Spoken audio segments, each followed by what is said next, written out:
I would tell you, I appreciate you coming in here. I know we just had lunch. We're going to move through several slides. You're going to get a full breadth of a little education, a little knowledge, and then we're going to do some videos.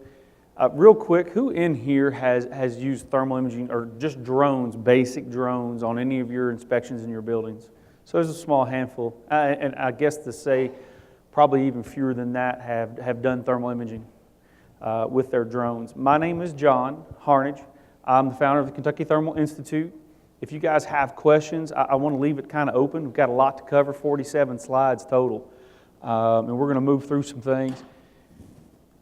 Drones and thermal imaging for building envelope review. I've got about 12 years experience as a thermographer in the field, everything from building envelope roof scans, aerial roof scans. I do underground leak detection, steam water lines, you name it, even electrical systems. I've been there, done that. Don't claim to be an expert, but I have seen a lot of things in the field. What we're going to do in this presentation is we're going to introduce you to thermal imaging and the use of drone technology, just to kind of give you a little push in the right direction. There's so much to cover here. I mean, we could literally do this all day long with the amount of information that we have for you guys. But this is, once again, it's just going to be a brief overview so that you can understand what's coming in the future as this technology becomes more and more prevalent. What we're not going to discuss, what not to expect, and I've had this before, so we've kind of fine-tuned this, of course, is getting into a drone discussion of who the best brand is, how long they fly, and all of those other abilities is not something we're going to cover in here. If you have those kind of questions, I'll be glad to talk to you afterwards, but we just want to stay focused here. The exact imager for the drone or the project is something else we're not going to cover. There's a wide range, a lot of resolutional images, a lot of resolutional differences in these drones, and they make a big difference in the information that you see and that you gather as a professional. Legal issues, man, I am not an attorney, so don't ask. I didn't even stay at a Holiday Inn Express. I slept in Vegas last night, and it was a late night. Why not? A really dull presentation where, man, listen, it's drones and thermal imaging. This is exciting. I've been doing this a long time, and I still geek out about it every time, so I'm going to try and maintain and stay focused with you guys and get some things going along the right direction. The increased use of thermal imaging technology in the building science review is something that we are seeing more and more. The affordability of these drones and the affordability of thermal cameras to go under them has really changed, starting to change the face and the future of the way we've been doing our inspections with lifts and ladders and everything else that we've done in the past. To simply throw a drone up in the air and let it do its job and understand the radiometric data and things like that we can get.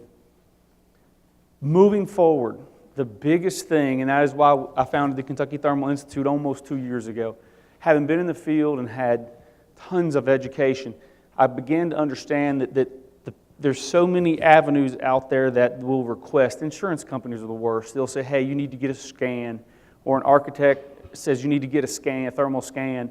Well, great, you got to go to the internet, you start typing, you start searching, you find a guy, oh great, I got somebody, he claims to know what he's doing, and then he shows up, low resolution, may even slap something on the bottom of his iPhone. So if you guys become involved or want to get more into this, education is going to be the key if you want to do it right. There's a big field opening up and a whole lot of revenue. Plus, there's a whole lot of things that are going to change as we move forward. I'm going to run a couple of quick videos just for comparison. This is a basic downtown view of a digital drone. The roof that you see here was our project that we were going after. But you can easily tell, like I said, where we used to have to go on the building across the street and do things, other opportunities. They just don't show themselves as well, trying to do it by the human eye, standing on one side and trying to crawl up the other. But that shows you a good bird's eye view of a good high quality drone video. And you can see all the opportunities for inspections and investigations there. And the guys that have used these, if you haven't yet, you're going to be called to do an inspection, for 12 floors, 14 floors, whatever the case may be. You can't beat the bird's eye view. Absolutely cannot. Basic same video in thermal imaging. You can see a lot of the thermal properties, reflectivity of the roof was one of the things that was being checked here for confirmation, as well as making sure there was no moisture content in that. I'll let that run for a second. It kind of speaks for itself, but it shows you the ability of a good drone. This is a high resolution, 640 by 480 type resolution on drone. That's a very, very good resolution. As we move through these things, I want to give you a little education as well, so that you can understand just a little of what's going on. In this particular thing, we were looking for certain aspects of the roof.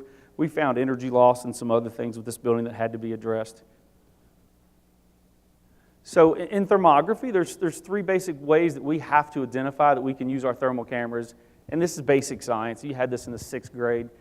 Heat moves, and in any aspect, you have to have what we call as a thermographer a delta T, a difference in temperature.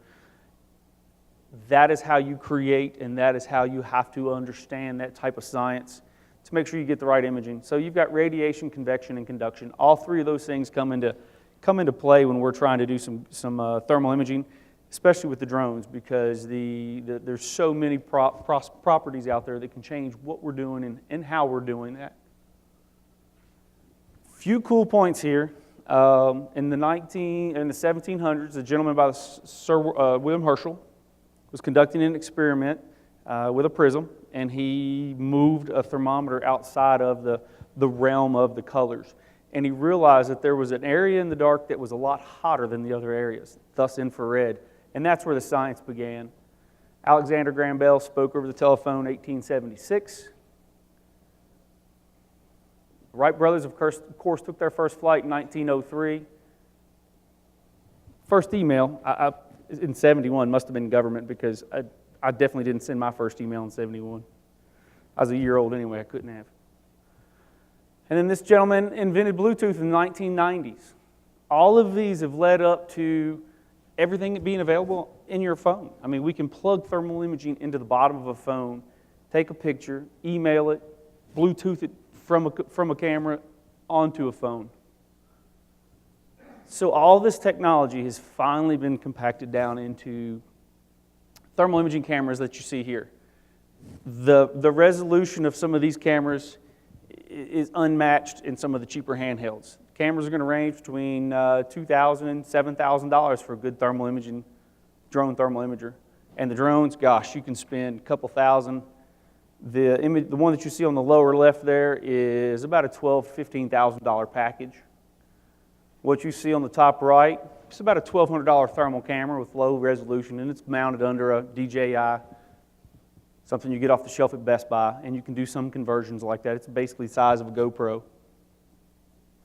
They have their own gimbals now that they're interchangeable. You can go from digital, you can go from video. There is a current camera on the market now that does digital and thermal at the same time. You can rotate back and forth, so you can do a daytime, nighttime, all these types of inspections that you want to do. With the right drone, we've got some research and development going on where we've got drones that will fly for up to 5.5 hours, and they can light up a half acre. So nighttime inspections will take a different note when you can turn off a light from a switch on the remote control and get thermal. Flip the switch on, and you got daytime light where you can see the visual inspection as well. So the 24/7 inspection is really going to change some things moving forward too. Like I said, even on our roof inspections, when we're looking for trapped moisture, everything's done at night, and then you got to come back during the day and do daytime imaging. We're getting to the point now where we can almost cross those two together and do everything at night. And the affordability, a lot of helicopters are being used, and they have been, and it makes perfect sense. I mean, that was the easiest way to get someone in the air with an expensive thermal camera and move them through the process. They've got drones now. They're trying to figure out how to unscrew light bulbs and screw light bulbs in. So you're going to see a major shift in that type of inspection. I know for what you guys do, and the helicopter's probably not even coming up. So we're going to cover a little more science, and then I'm going to get into some other good stuff here for you to make you understand. Infrared thermography it's a mixture of photography and the science of thermography. What I have seen many, many times in a picture like this, it's in black and white. Actually, it's in black hot. What we're seeing here is the image has a person that is centered. there's not an offset of images or of people. I'll see too many times on an inspection, there's a gentleman in the room that does inspections, I'll see too many times the competition, if you will call them that, don't know how to focus on things, don't know how to do certain things, even as a photographer. Everybody in here takes pictures with your phone, and you always are going to center the person. The same thing is going to happen for your project, be it a window, an air leak in a window, a wall, a roof scan, anything along those lines. Kind of shows you where everything lays on the aspects of where infrared is and how it was developed. And you got the gamma rays, X-rays, ultraviolet. I'm not going to get into science with you. I'm going to give you a second to look at that because it's an all right slide for you to kind of get a little extra knowledge. Because I definitely want to keep ourselves in the fact that there is a science. It's a proven science. It's not just pick up an iPhone and go do your job. So if you guys are in the area of hiring someone, be sure you double check their professionalism. Are they a level 1 or a level 2 thermographer? Those are your basic standard principles. We have certain areas of expertise that we are creating thermologists in this field, which are going to be people like yourself who may not want the full breadth of the science in the 5-day class, but it allows you to be able to have a broader understanding on a 2 or 3 day aspect of a course. There's a lot that will affect the type of imaging that you're going to get if you hire someone. This is a very important issue. The emissivity is just what it's an ability of something that is more reflective. So if you've got a building that is covered in glass, there's going to be so much heat bouncing off of that because it is such a shiny object. Whereas in some cases we've had clients that have had to paint stainless steel tanks black to create that temperature, to drop that emissivity and allow us to be able to get good images. There are settings in the more expensive cameras that allow you to control this, and you literally just change some settings, hit a few buttons, and the camera makes some adjustments. The hardest thing about thermal imaging is the focus. There are some autofocus imagers, but you cannot fix focus. I can take any thermal image from any iPhone that you guys have because it's going to be, it's going to come from, or I guess I should leave the droids in there for some of y'all too. It'll come with radiometric data, which allows us to run that through certain types of software. And that is the tuning of the image that's going to allow to take everything and begin to understand it a lot better. But this is something you've got to really pay attention to when you're starting to hire someone or ask them to do things. And with the drones, we can adjust certain angles that we look at a building. We can get better images if we move to the left or the right, up or down. Reflectivity, I mentioned that a second ago. It's extremely important. If you've got the sun in the background and we're trying to identify energy loss coming out of windows in a building, what you're going to find is that type of reflectivity will confuse the thermal camera and make those temperatures rise and change in different aspects depending on what you're looking at. Here's a good example. This was a building we were doing for some energy loss as a study. It's an elevator door, taking the picture with the lights on during the daytime. But what we had here was the pack of us standing there looking at it, and this was a setup image. We all wanted to take care of this. Now, you're going to notice that you're still getting, this one doesn't have a pointer. You're going to notice that you're still getting some temperature readings. This crosshair here is telling us that it should be about 73.9 degrees, but because of the reflectivity, we're going to lose some of that sensitivity and get improper readings to a certain extent. What you guys are looking for energy loss, roof scan leaks, those types of things, more of a qualitative. We're just looking for the quality of the image. It doesn't come into play until you get into the electrical, having to know temperatures, and electric motors have a certain temperature that they will start to fail at as well. But this shows you how this type of image, you're standing in front of something shiny, stainless steel is going to give that reflectivity. And then we have more reflectivity off to the side as well.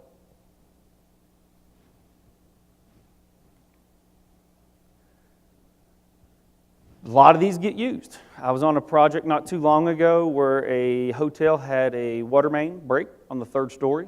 In the attic, it froze actually. It was about 4 inches from the ridge. The company that came in is very professional, well-known worldwide for, I'm not going to throw some names out there, but they came in with a moisture meter similar to this and started doing imaging, or started detecting moisture on walls and marking walls that were wet. The adjuster came in, and absolutely the amount of damage we were seeing just as the visual eye, you could tell that there was a whole lot more water there than was actually marked.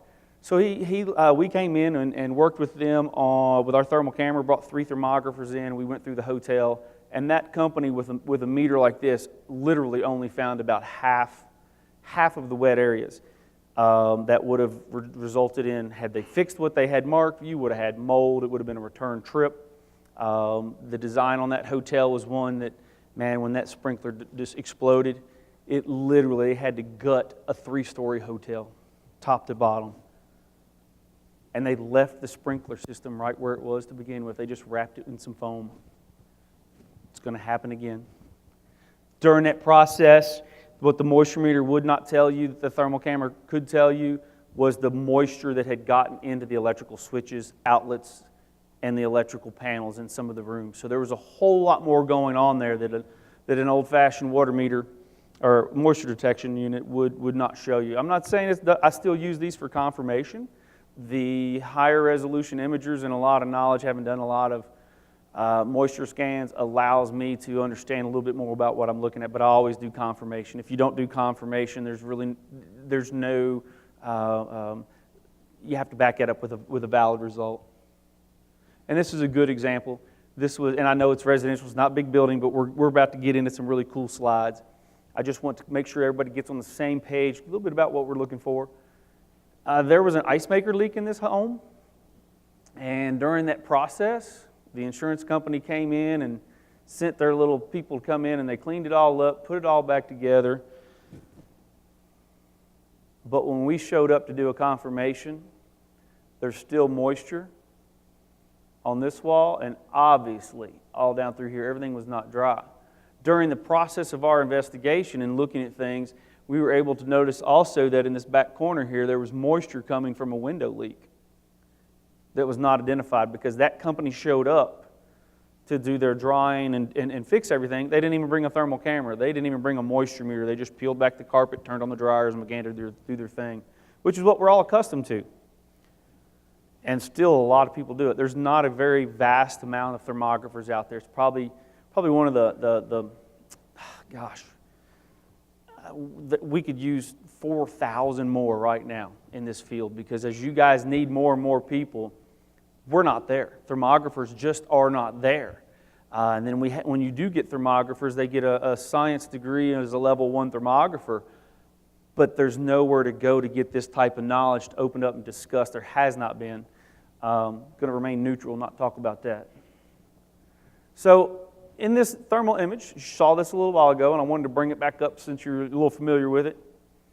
There are things going on in this image that, as a thermographer, I'm going to understand, and I will teach you real quick.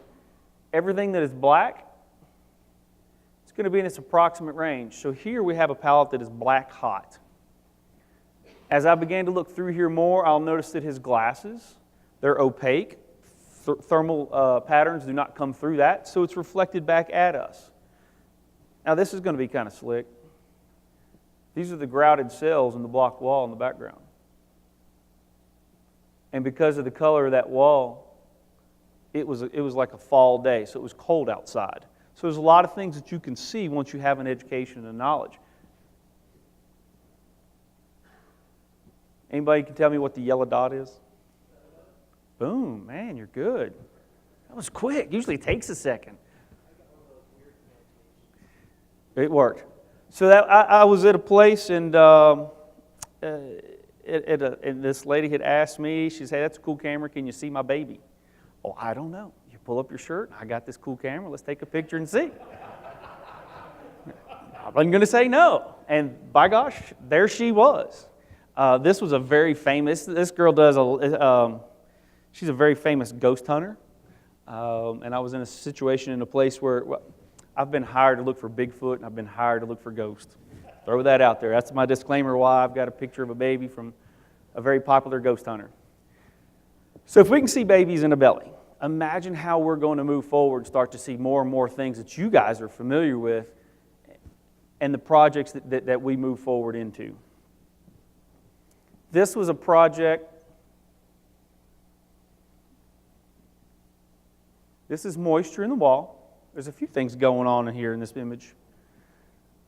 The gentleman that was living in this area here, they took an old building from the 30s in downtown Louisville, switched it into some of those cool condos, those types of things, redid everything.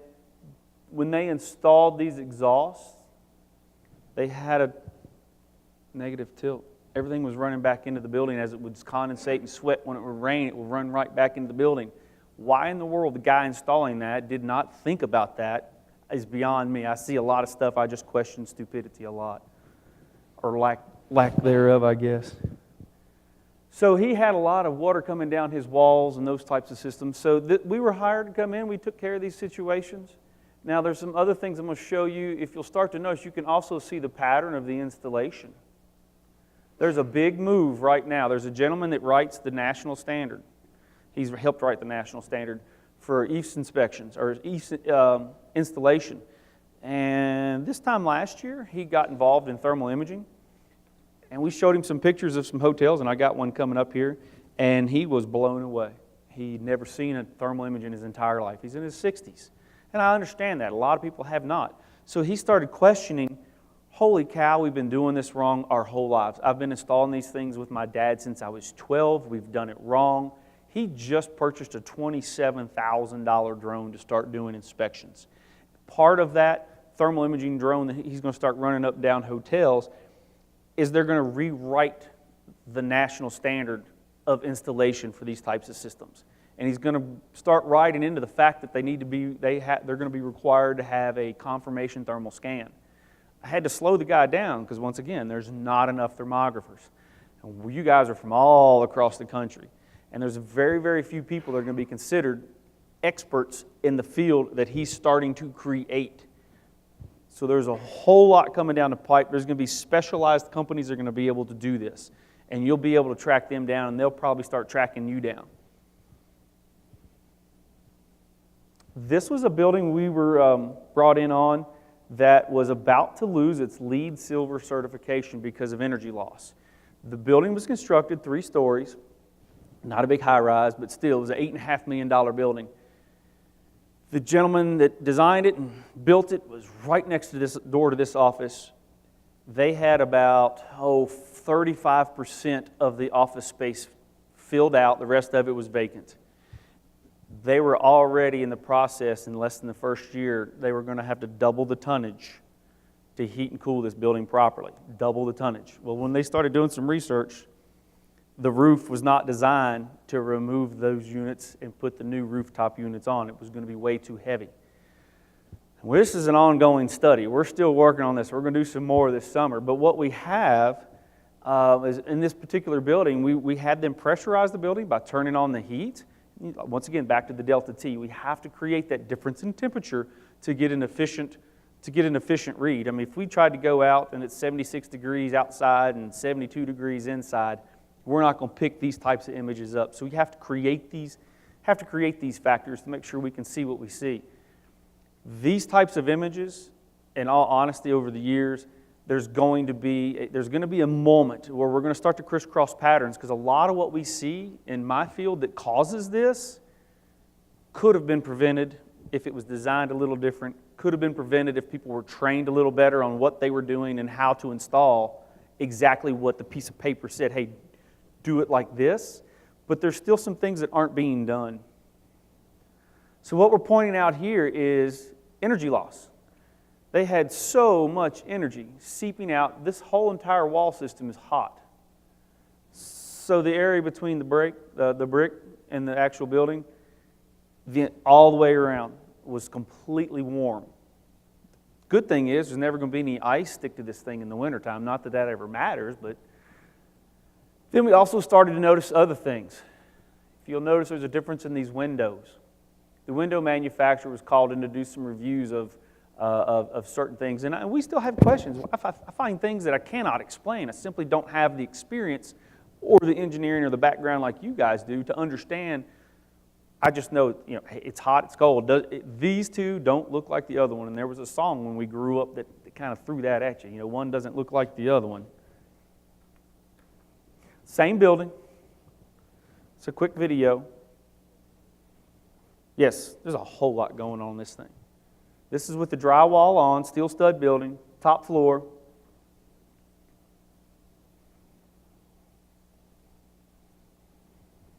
See these voids? Look at all those voids. What you've got here is when they installed the insulation, and we see this over and over and over. The wall was designed for a certain R value, looked good, sounded great until they started installing things. See all the voids? I see this frequently. Man, this is on every building we've ever scanned.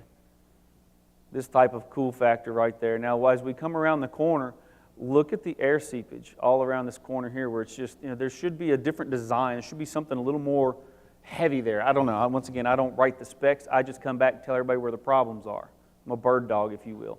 So as we come back around, what you're going to notice is when these guys installed this insulation and then even forgot to put a piece in, they tuck with their hand, and they tuck with this hand, and then they kick with this foot, and they kick with this foot, and then they push both the middle ones in, and you get this entire, these gaps in the wall. They hold cold air. They change the dynamic, the insulation dynamic, and this is where the air was beginning to be able to leak into the wall systems of the previous image that we saw where the walls were heated.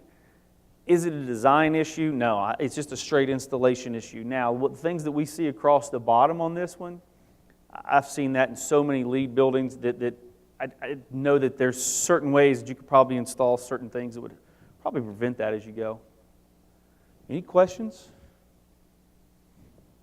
It's pretty self-explanatory video there. Here's an EAF system on a hotel, and this was new knowledge to me. This is one of the images I showed the gentleman that I was speaking of that's changing some of the national standards on how these things are going to be installed. But what he began to notice is an inconsistent installation pattern. Several areas.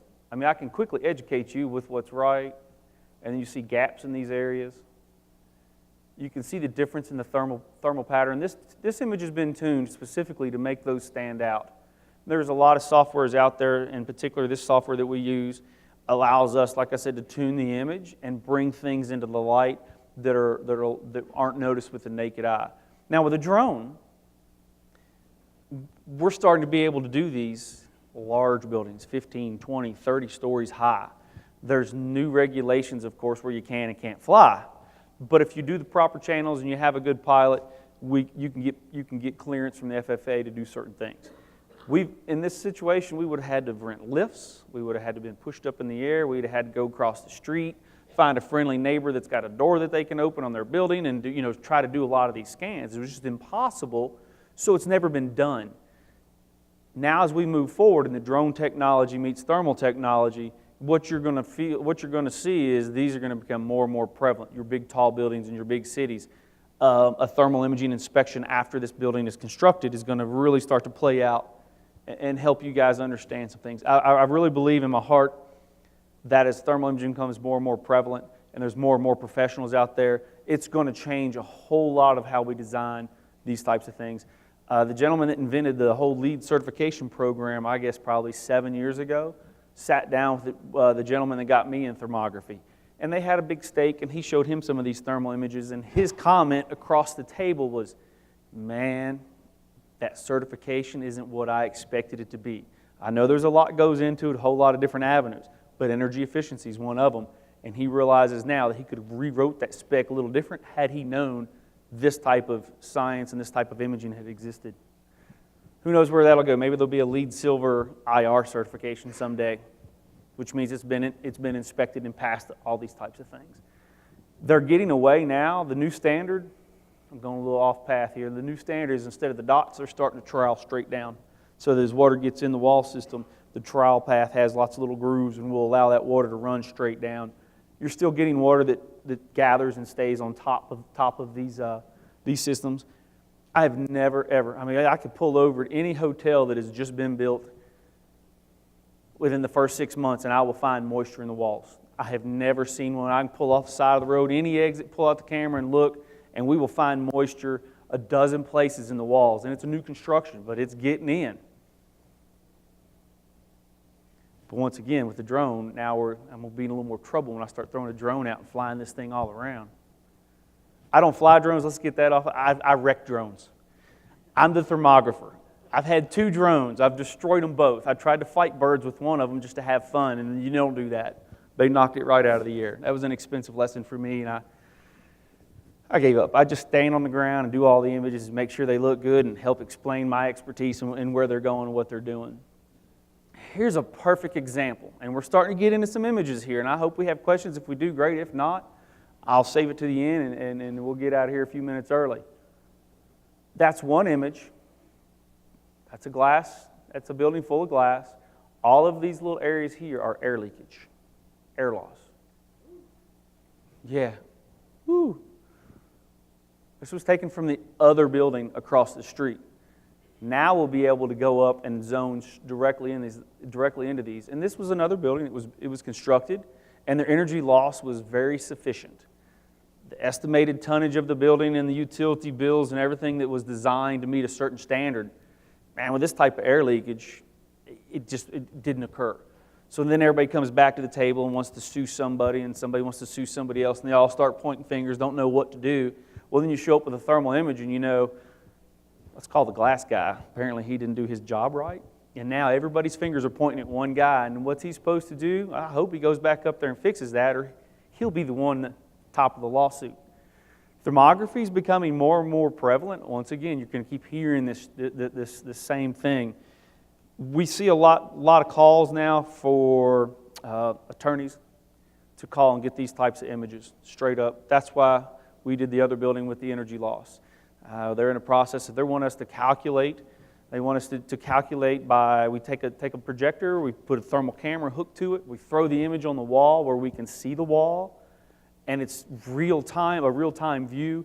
They want us to circle and calculate the amount of suspected R value loss because of the installation of the insulation, which means somebody's probably going to be pulling off a lot of drywall and going back and fluffing these little places out, amongst some other things. Don't want to be that guy.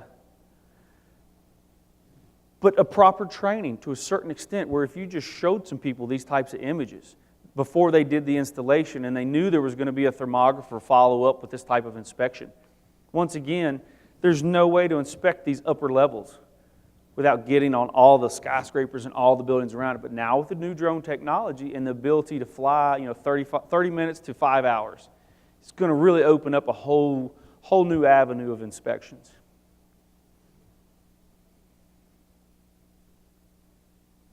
Wrong button. It's a very good image from a drone, a little higher than probably FAA allows, but hey, when you're up, you take the picture and boom, you're right back down. Do it on a night, where you don't see the blinking lights.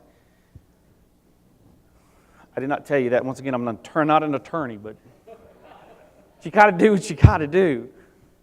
So this particular strip mall had 100% replacement. They were getting bids to replace the entire roof system.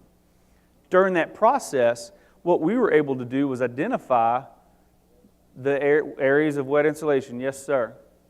So you can see in particular, this roof right here was in great shape. This one's in great shape. We've got some moisture issues here. I would consider 100% loss. And a few other spots here. Well, when your insulation comes in a 4x8 sheet, we've seen this over and over and over with a $6 million roof replacement bid that we're able to shave $1.5 million off of it just in insulation cost and waste and the labor to remove all of that and throw it all away. Roofers don't like thermographers. More and more roofers are buying thermal cameras, and they're not getting the right education. I know of a few that we're working with now that want that proper education so they can do this. Old school, we'd walk on the roof, and you have to hold it up in the air and you take a picture. Newer technology with handhelds, we can run them 20 feet up in the air and they will Wi-Fi directly to your phone. So anything you see on the camera, you can see on your phone. You can control that with your phone. And that really changed the dynamic of how we did our inspections. But the perspective of a drone with a straight down image gives us this ability to lay this picture out and show this person, hey, imagine if this building was a year and a half old and we had this type of problem. Everybody wants to sue the roofer and go crazy. Well, I probably agree with you there, but the opportunity to save certain areas and focus on this movie theater and this area and these little spots here, we now have an image and an overview of exactly how to fix these things from a much better perspective than walking on the roof. And it's a lot cheaper. A roof of this size would take 3-4 nights solid to walk with two to three people. One imaging, one marking, and another doing some confirmation with some handhelds. Now we buzz up, look around, cheat the FAA a little bit, pop a picture, and we're pretty much done. Has anybody been using any of this stuff today, in these times? So we got one, I mean, golly, so much to do. Need about 4,000 more of us, anybody's looking. Here's another opportunity you cannot do with a handheld. This is specific to the drone industry or airplanes. Now, we used to do a lot of aerial infrared and fly for underground steam leaks and things like that.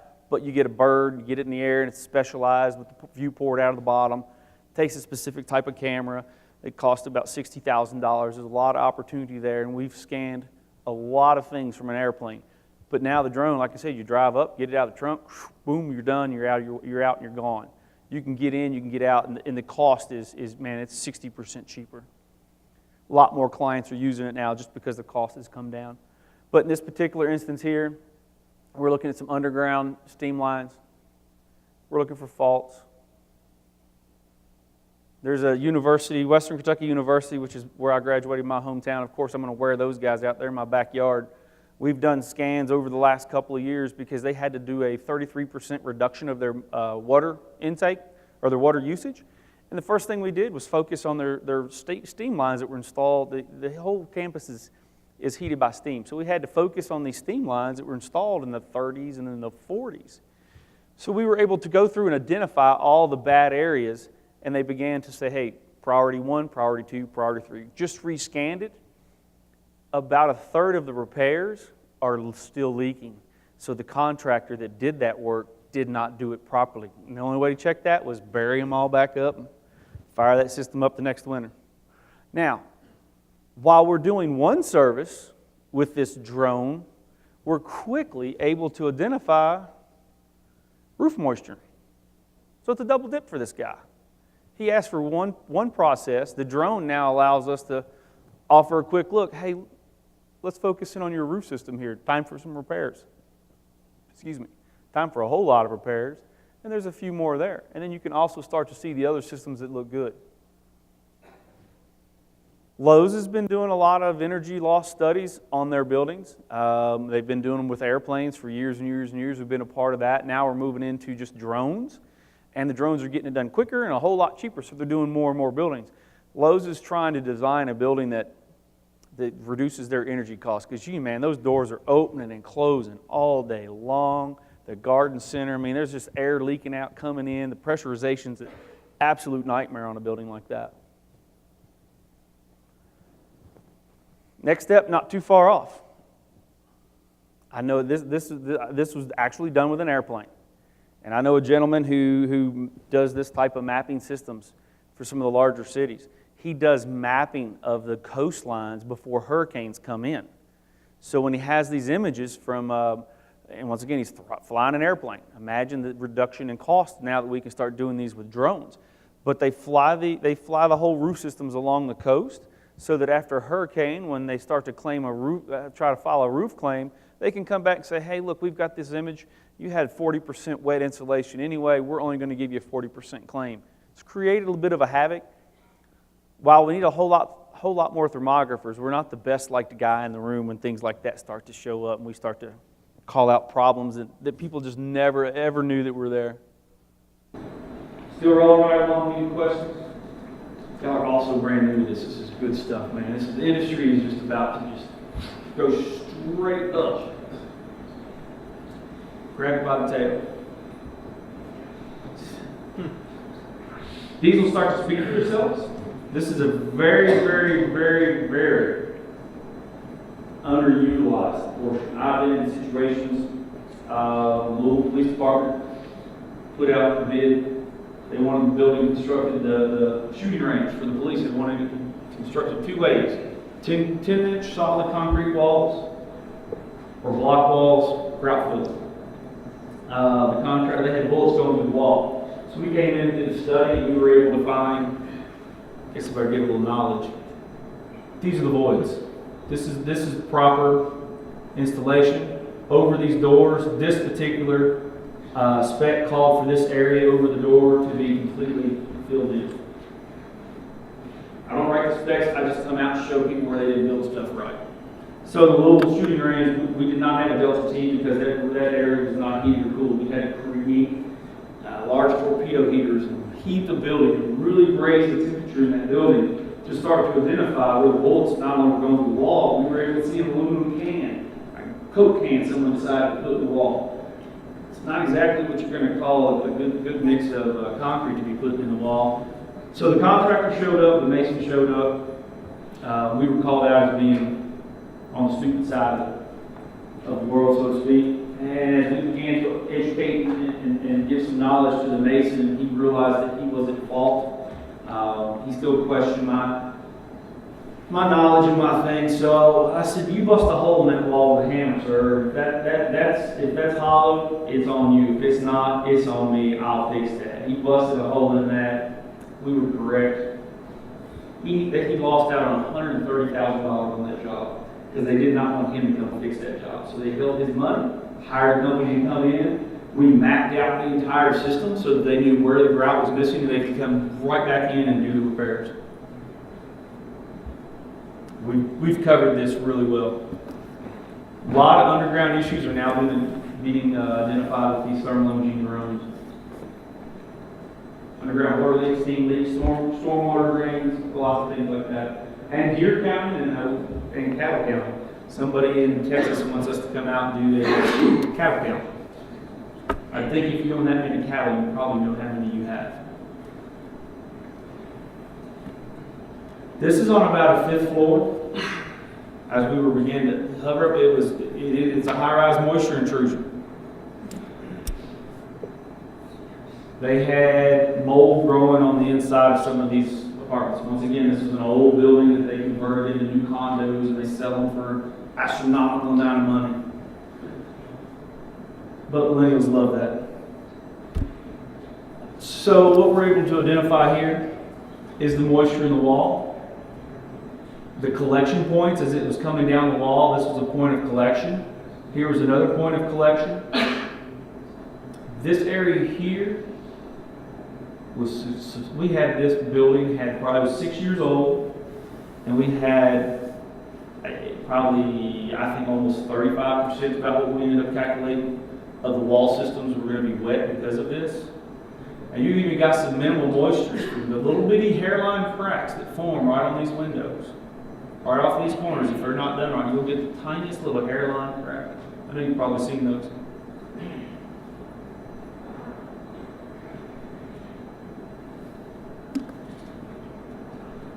Once again, it's a visual of a residential home, but I kind of like to bring it back down so that you guys can get something well done in a house. This poor gentleman had a 1,200 square foot home, about $450 a month heating bill, and he could not figure out why until we showed up and said, "Hey, man." Didn't even have to get out of the car for 2 seconds for that one. Very, very obvious. It did not help that we need to create a Delta T, you need to run the heat up your house to about 80 degrees, and it's, once again, we're looking at our scales, we're about in the mid-30s outside, and man, if I'd known it was going to be that bad, bless his heart, I'd show up his wife sweating and complaining, going crazy with us. Now, once again, it's on the ground, but this same concept is so doable with the large buildings. You've seen the one that had a lot of air leakage going on there as well. Has anybody had a thermal scan on their house or energy loss? 1, 2, 3, maybe 6.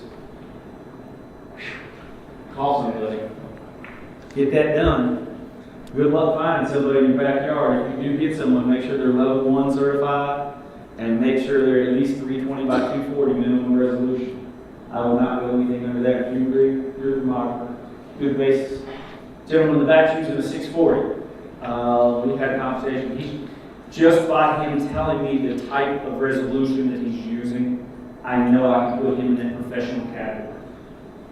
That's something that thermographers start to understand and know. So many people, we just held a class last week. Guy came in, he bought a thermal camera off Amazon. He's ready to go and kill the world. He got to class, he's like, man, I went the wrong way. Yes, you did. Now what are you going to do? You got a paperweight. He's like, you're right, I sure do. Can you sell this to someone? I'm like, no, I'm not going to be that guy that's going to pawn off your $1,000 thermal camera on somebody that, maybe an HVAC guy, maybe. But you can't get that professionalism out of the low resolution images. Not at all. She hasn't even held up my card yet. What time is it? I'm running way ahead here. You got 15 minutes. Oh, I'm going to have about 10 minutes left for questions if we don't have them, which this is generally really self-explanatory when we go through these things. This was the Ole Miss baseball stadium. It's a cool video. We did this image, we did this video, we did a lot of it, we did a full scan on it. And for the first time in my life on a roof scan, I looked at it and I was like, man, he's either 100% dry or 100% roof. I mean, I sat back in the chair and I was like, it's usually so definitive. You saw the pictures, you're educated now to a certain extent that you know. But I just was, and it ended up being 100% wet. I mean, they call us up, they tell us to do this, and I called the guy back up. I was like, the contractor that hired us, he's like, I gotta get this scan. They're gonna sue me and make me redo this whole roof system.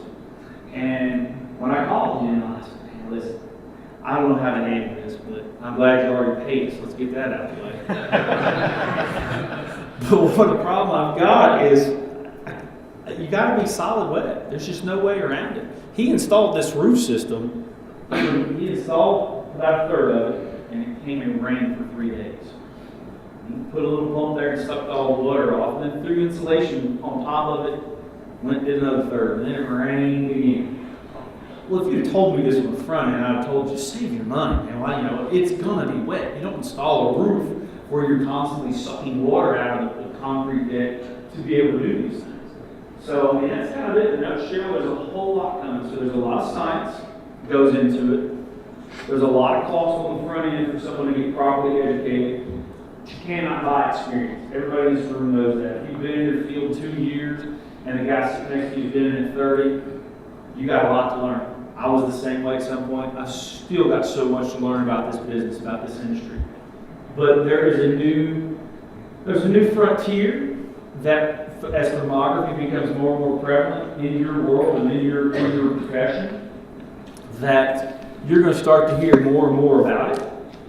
You're going to understand the uses.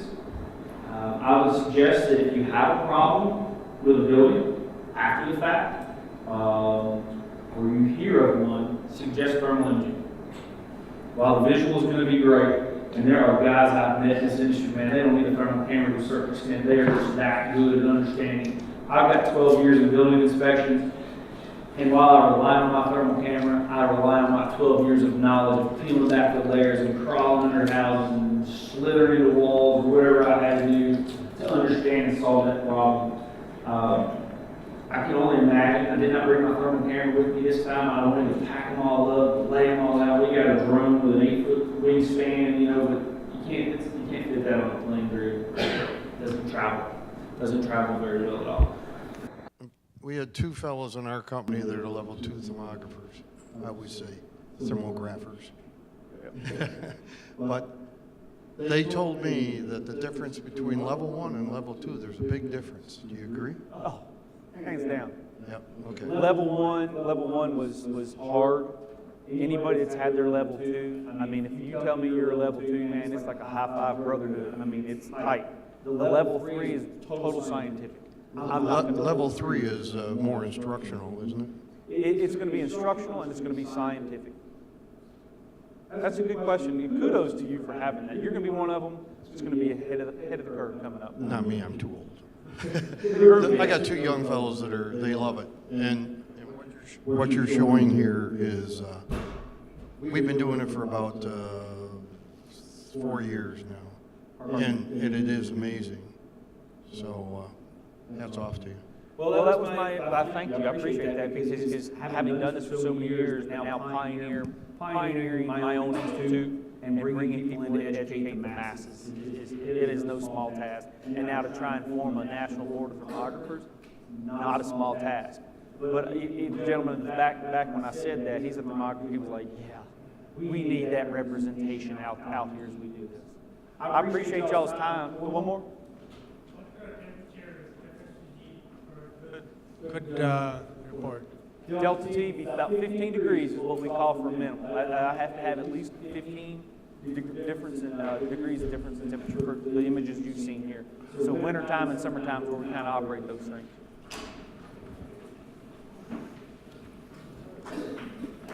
Cool. Appreciate it.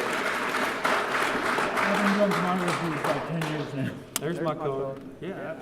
Let me like myself. But, because I've been talking